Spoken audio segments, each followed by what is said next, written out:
결혼 30년 차. 나는 민수와 각방을 쓴 지 7년이 넘었습니다. 아침에 눈을 뜨면 가장 먼저 보이는 건 텅 빈 침대의 반쪽이 아니라 혼자만의 공간에 놓인 화장대와 책상이죠. 처음 각방을 쓰자고 한 건 민수였어요. 이제 나이도 있는데 각방 쓰는 게 더 편하지 않아? 그 말이 참 자연스럽게 들렸습니다. 나는 잠귀가 밝고 민수는 코를 심하게 골았으니까요. 서로의 숙면을 위해 따로 자는 것이 최선의 선택처럼 보였죠. 첫날 밤은 어색했어요. 수십 년간 옆에서 느껴지던 체온과 들리던 숨소리가 갑자기 사라지니 뭔가 허전한 기분이 들었습니다. 하지만 이내 생각보다 좋았어요. 밤마다 잠자리에서 민수의 코골이에 신경 쓰지 않아도 되고 책을 읽고 싶을 때 불을 켜도 눈치 볼 필요가 없었죠. 각자의 공간에서 편히 쉴 수 있다는 건 생각보다 큰 장점이었어요. 시간이 지나면서 각방 생활은 일상이 되었습니다. 아침에 일어나 거실에서 만나 잘 잤어? 라고 인사하는 것부터 저녁에 잘 자라고 인사하고 각자의 방으로 들어가는 것까지 모든 게 새로운 일상이 되었어요. 처음엔 이게 단순히 생활 방식의 변화라고 생각했습니다. 그저 잠자리만 따로뿐. 우리는 여전히 부부였으니까요. 어느 날 아침 식탁에 마주 앉아 커피를 마시며 문득 창밖을 바라봤어요. 마당에 목련이 활짝 피어 있었습니다. 목련이 참 예쁘게 폈네.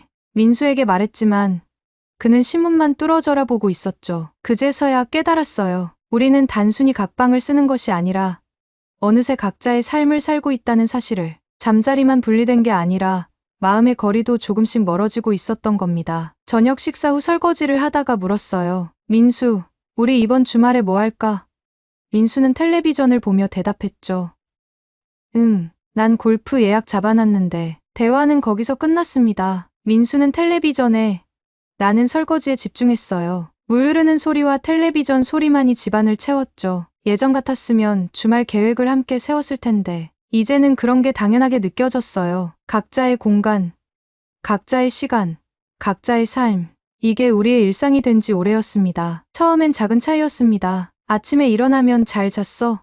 라는 인사를 주고받았는데 어느샌가 그 인사마저 사라졌어요. 민수가 먼저 아침을 먹고 나가는 날이 많아지면서 마주 앉아 식사하는 시간도 줄어들었죠. 가끔 식탁에 마주 앉게 되어도 대화는 몇 마디뿐이었습니다. 오늘 뭐 했어?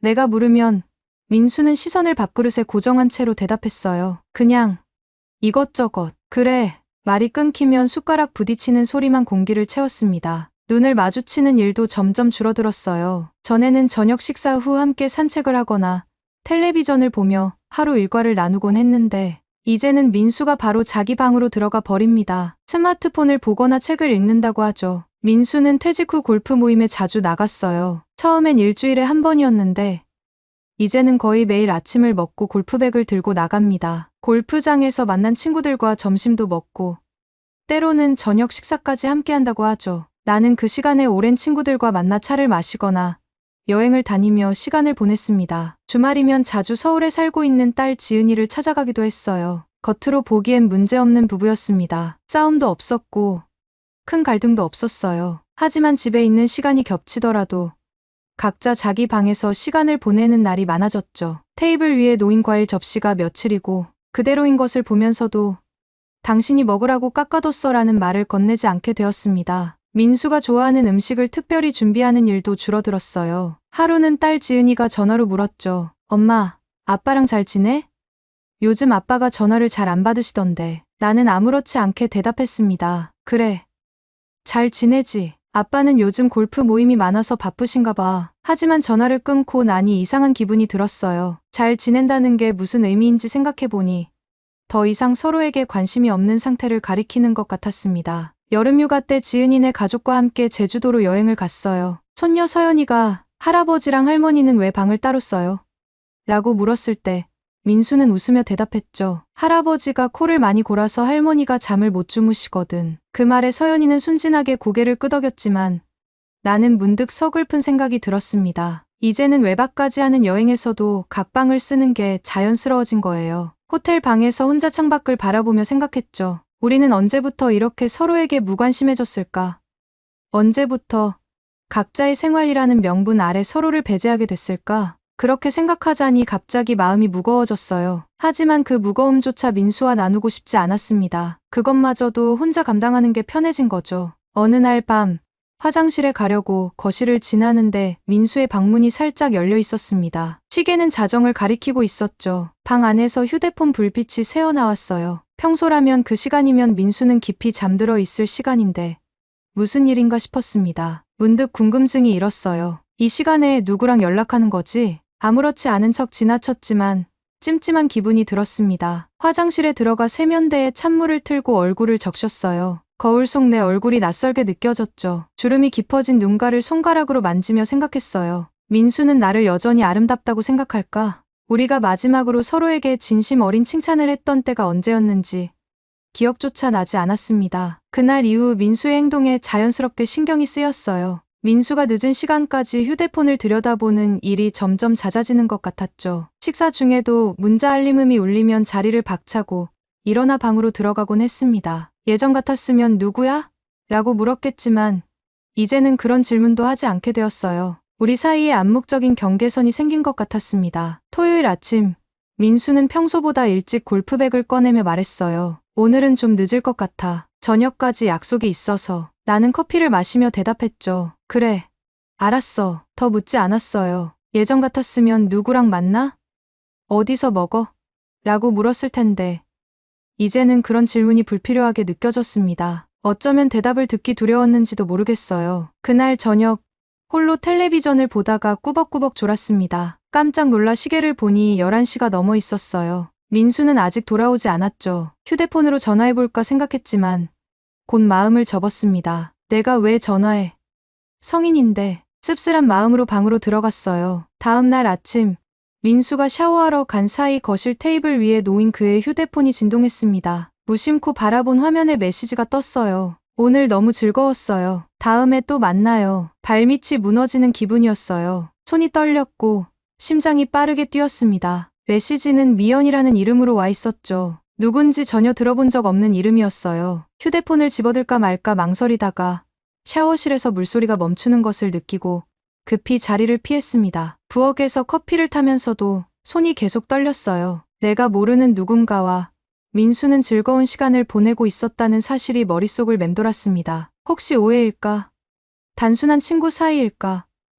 하지만 왜 한 번도 언급한 적이 없지? 의심과 불안이 파도처럼 밀려왔어요. 민수가 부엌으로 들어왔을 때 나는 창밖만 바라보고 있었습니다. 그는 평소와 다름없이 오늘 날씨 좋네라고 말했지만 내 귀에는 들리지 않았어요. 내 머릿속은 온통 그 메시지로 가득 찼죠. 민수가 출근하듯 골프백을 들고 나가는 모습을 지켜보면서 문득 우리의 관계가 얼마나 차갑게 식어버렸는지 실감했습니다. 일주일이 지났습니다. 나는 그 메시지에 대해 민수에게 물어보지 못했어요. 어떻게 물어봐야 할지, 무슨 말부터 꺼내야 할지 막막했죠. 하지만 그 불안한 마음은 계속해서 커져만 갔습니다. 밤에는 잠을 이루지 못해 천장만 바라보며 뒤척였고 낮에는 멍하니 창밖을 바라보며 시간을 보냈어요. 친구 영희가 차 한잔하자고 불렀을 때도 내내 정신이 팔려 있었죠. 무슨 일 있어?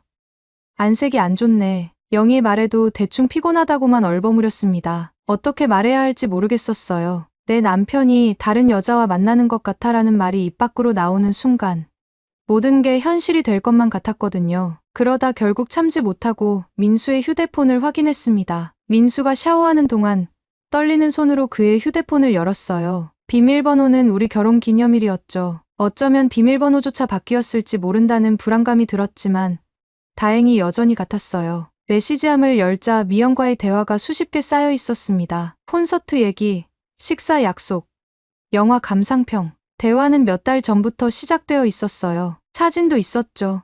민수와 함께 찍은 사진에서 미연은 50대 중반으로 보이는 단정하고 우아한 여성이었습니다. 두 사람은 웃고 있었어요. 오랜만에 보는 민수의 환한 웃음이었죠. 샤워 소리가 멈추자 급히 휴대폰을 제자리에 놓았어요. 하지만 이미 본 것은 지울 수 없었습니다. 그날 밤 나는 잠을 이루지 못했어요. 30해 동안 함께한 남편이 다른 여자와 웃고 있는 모습이 눈앞에 아른거렸죠. 다음 날 저녁 참다 못해 민수의 휴대폰을 그에게 내밀었어요. 이거 뭐야? 민수는 한순간 당황한 기색을 감추지 못했습니다. 그는 한숨을 쉬며 휴대폰을 가져갔어요. 그냥 아는 사람이야. 오해하지 마. 아는 사람? 매일 연락하고 이렇게 다정한 메시지를 주고받는 아는 사람.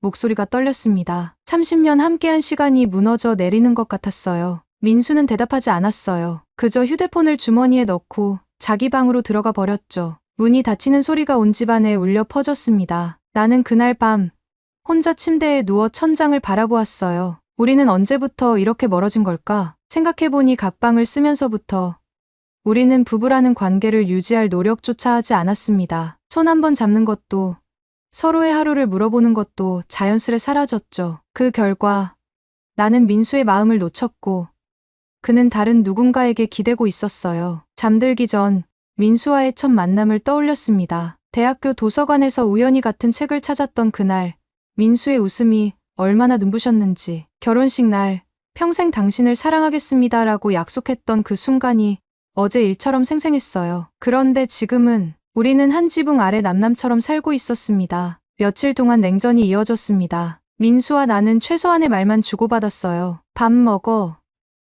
응, 나 나갔다 올게. 그래. 이런 짧은 문장들만 오갔죠. 집 안의 공기는 무겁고 차가웠습니다. 텔레비전 소리조차 크게 들릴 정도로 집 안은 조용했어요. 아침마다 민수는 서둘러 집을 나갔고 저녁에는 늦게 돌아왔습니다. 어디서 무엇을 하는지 물어보지 않았어요. 물어봐도 대답하지 않을 것 같았고 솔직히 대답을 듣는 것도 두려웠죠. 미연이라는 여자와 시간을 보내고 있다는 사실을 확인하고 싶지 않았어요. 일주일이 지난 토요일 아침, 민수가 먼저 입을 열었습니다. 평소보다 늦게 일어나 부엌에 앉아있던 그는 커피를 마시며 천천히 말을 꺼냈어요. 우리 너무 오랫동안 남처럼 지냈어. 나는 피식 웃었습니다. 웃음 속에는 분노와 서글픔이 뒤섞여 있었어요. 그러니까 당신이 다른 사람을 만나는 게 당연하다는 거야? 민수는 커피잔을 손가락으로 돌리며 말했죠. 솔직히 말해서 너도 나한테 더 이상 관심 없잖아. 그 말에 나는 할 말을 잃었어요. 반박하려다가 입을 다물었습니다. 그는 틀린 말을 하지 않았어요. 나도 민수에게 따뜻한 말 한마디 건네지 않았고 그의 하루가 어땠는지 물어보지도 않았죠. 관심을 두지 않았다는 건 사실이었습니다. 미연이랑은 어떻게 만났어? 목이 메어 겨우 질문했어요. 민수는 창밖을 바라보며 대답했습니다. 골프 동호회에서. 남편을 일찍 여의고 혼자 사는 사람이야. 처음엔 그냥 골프 치는 사이였는데 사랑해. 떨리는 목소리로 물었어요. 민수는 잠시 침묵했다가 대답했습니다. 사랑까진 아니지만 대화가 통해. 내 얘기를 들어주고 웃어주고 오랜만에 누군가에게 필요한 사람이 된 것 같았어. 그 말이 가슴을 찔렀어요. 언제부터 우리는 서로에게 필요한 존재가 아니게 되었을까? 언제부터 서로의 이야기에 귀 기울이지 않게 된 걸까? 각방을 쓰면서부터 우리 부부 아닌 것 같았어. 민수의 말이 귓가에 맴돌았습니다. 그 말이 사실이었어요. 우리는 서로의 존재를 무시한 채 살아왔습니다. 각방이 우리를 더 편하게 만든 줄 알았는데 사실은 우리 관계를 더 망가뜨리고 있었던 거죠. 그래서 어쩌자는 거야? 내 목소리가 떨렸어요. 30년 함께 쌓아온 인생이 무너질지도 모른다는 두려움이 밀려왔습니다. 민수는 머뭇거리다 입을 열었어요. 잘 모르겠어. 하지만 이대로는 안 될 것 같아. 이혼?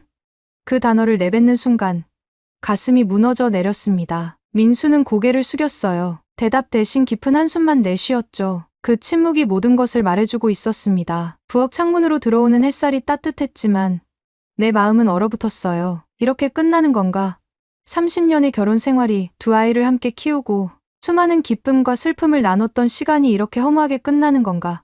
화가 나기도 했고 슬프기도 했지만 무엇보다 허망했습니다.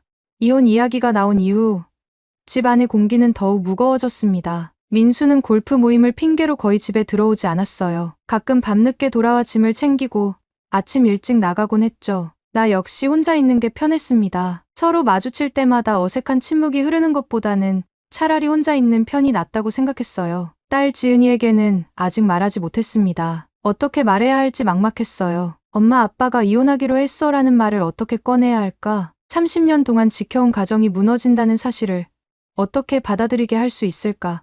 생각만 해도 가슴이 미어졌습니다. 어느 날 저녁, 오랜만에 민수가 일찍 들어왔어요. 거실에 앉아있던 내게 다가와 조심스럽게 말을 꺼냈습니다. 미연이랑 만나는 건 미안해. 정말로. 나는 그저 묵묵히 듣고만 있었어요. 민수는 계속 말을 이었죠. 처음부터 그럴 생각은 없었어. 그냥 누군가 내 얘기를 들어준다는 게 좋았던 것 같아. 하지만 그렇다고 우리 30년을 버릴 순 없어. 그 말에 눈물이 왈칵 쏟아질 뻔했습니다. 하지만 애써 참았어요. 그럼 어떡하자는 거야? 민수는 한숨을 쉬었어요. 미연이랑은 정리할게. 하지만 우리도 예전으로 돌아가긴 힘들 것 같아. 그 말이 무슨 뜻인지 알 것 같았습니다. 민수는 미안하다고 했지만 그렇다고 다시 나와 가까워지려 하지도 않았어요. 서로를 잃을까봐 두려워했지만 정작 관계를 회복하기 위한 노력은 하지 않았다는 걸 깨달았습니다. 평생 당신 곁에 있겠다고 약속했잖아.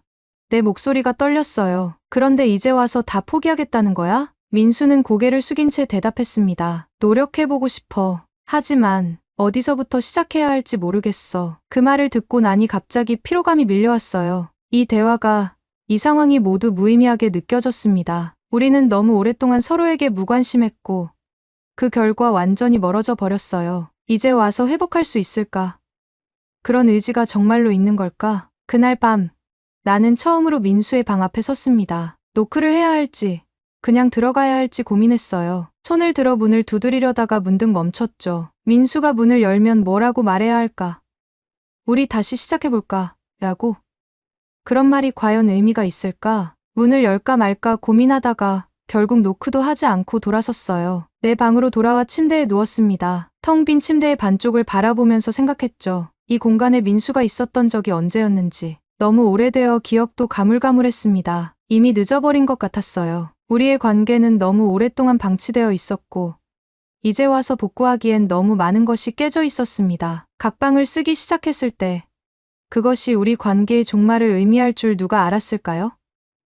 단지 편안한 잠을 위한 선택이었는데 그게 우리를 이렇게 멀어지게 할 줄은. 몇 달의 시간이 흘렀습니다. 민수와 나는 같은 지붕 아래에서 지내면서도 마치 다른 세계에 사는 것처럼 살았어요. 아침에 마주치면 형식적인 인사를 나누고 저녁에는 각자 방에서 시간을 보냈죠. 민수는 미연과의 관계를 정리했다고 했지만 그렇다고 우리 사이가 나아진 건 아니었습니다. 딸 지은이가 집에 왔을 때 우리는 연기를 했어요. 평소와 다름없이 행동하려 노력했죠. 하지만 지은이는 금방 알아챘습니다. 엄마, 아빠, 무슨 일 있는 거죠? 결국 우리는 모든 것을 털어놓았어요. 지은이는 눈물을 흘리며 말했죠. 정말 이혼할 거예요.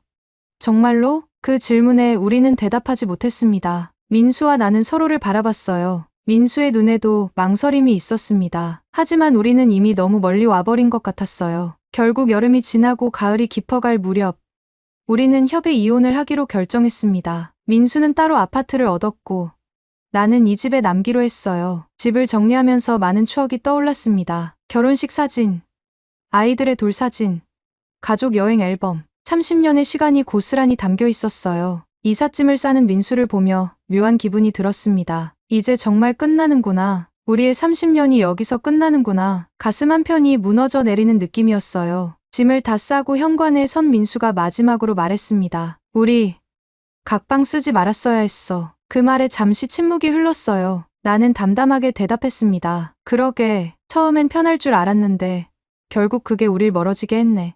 민수는 씁쓸하게 웃으며 고개를 끄덕였어요. 참 아이러니하지. 서로 방해받지 않으려고 한 선택이 결국에는 우리 사이를 망가뜨렸으니. 현관문 앞에서 민수와 마지막 인사를 나눴습니다. 악수. 포옹. 뭘 해야 할지 모르겠어서 그냥 서로 어색하게 고개만 끄덕였어요. 30년을 함께한 사람과의 마지막이 이렇게 싱겁게 끝나다니 믿기지 않았습니다. 집을 나서는 민수의 뒷모습을 보며 나는 깊은 한숨을 내쉬었어요. 이혼을 원했던 것도 아닌데 결국 이렇게 되어버렸습니다. 정말 돌이킬 수 없는 걸까? 다시 시작할 수는 없는 걸까? 하지만 이미 너무 많은 말과 상처가 오갔고 너무 오랫동안 서로를 무시했어요. 저녁, 텅 빈 집에 혼자 앉아 텔레비전을 봤습니다. 평소 민수가 앉던 소파의 한쪽이 비어 있었어요. 그 자리에 쿠션을 놓았지만 공허함은 채워지지 않았죠. 텔레비전에서는 웃음소리가 흘러나왔지만 집 안은 고요했습니다. 이게 앞으로의 내 삶이구나. 그 생각에 갑자기 두려움이 밀려왔어요. 이혼 후 첫 몇 주는 의외로 괜찮았습니다. 혼자만의 시간과 공간이 주는 자유로움이 있었어요. 먹고 싶은 것을 먹고 보고 싶은 프로그램을 보고 아무 때나 친구들을 초대할 수 있었죠. 여자친구들은 저를 위로하며 말했습니다. 정선아, 이제 너 하고 싶은 대로 살면 돼. 그 말이 위안이 되는 것 같았어요. 하지만 시간이 흐르면서 점점 혼자 사는 것이 익숙해지지 않았습니다. 혼자 먹는 밥이 이렇게 쓰릴 줄 몰랐어요. 텔레비전에서 재미있는 장면이 나와도 옆에서 함께 웃을 사람이 없다는 게